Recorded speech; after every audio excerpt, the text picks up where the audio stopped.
What's going on, everybody? My name is Harris, and today is the day that I will be uploading videos every single day from now on. And this is the first time ever I'm making a video in front of the camera, and I'm so excited to take my channel Apple Now to the whole another level. And today's video topic is all about how you can make your iPhone X camera and convert it and make it more like iPhone XS camera. And in order to attain this, let me grab my iPhone like this. This is my iPhone 10, and I've got my camera replaced because I've got some kind of dots in them, and that's the main reason. So the application that I will be telling you guys about is Hydra. Hydra is a really cool app that is uploaded on the App Store and it is paid, but I've got it cracked and I don't want you to get cracked just because I just could not add or pay right now. My banks are not working as they should. So this is the Hydra application right here, as you can see. And in my B-roll, I will show you how you can get different kind of photos which iPhone XS gets right on your iPhone 10. And this is legitimate iPhone 10. Okay, so there are some different modes. The first one is HDR. The second one is, let me record my screen real quick in order for you to see right there. So the first one is HDR right here, as you can see.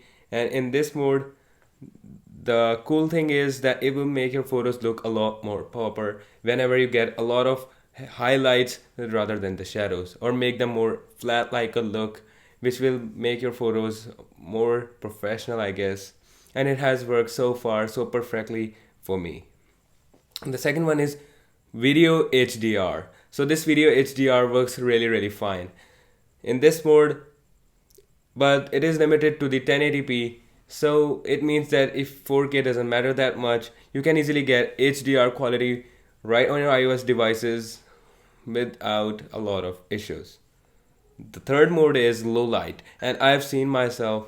So I'm sorry, my camera just stopped working because of charging. I didn't realize that before. This mode is low light and it has worked perfectly so far for me, and in really dark areas it does show that ISO is not worth it, and it just remove and denoise the photos and make it look less grainy. And the fourth one is zoom, and I've not tried it for sure right now, but I think I will do whenever I need it. But I've heard about it, and people said that it is very good compared to the stock camera application, but it still looks a digital zoom, which I consider. However, if it is a really need and you really need to zoom, then this mode may be godsend for you. Lastly is the high res, and this mode is almost as good as the low light or HDR, just because it can allow you to capture 32 megapixels photos right on your iPhone 10, even if its camera is only 12 megapixel. And I've tried it myself and it does help me so far.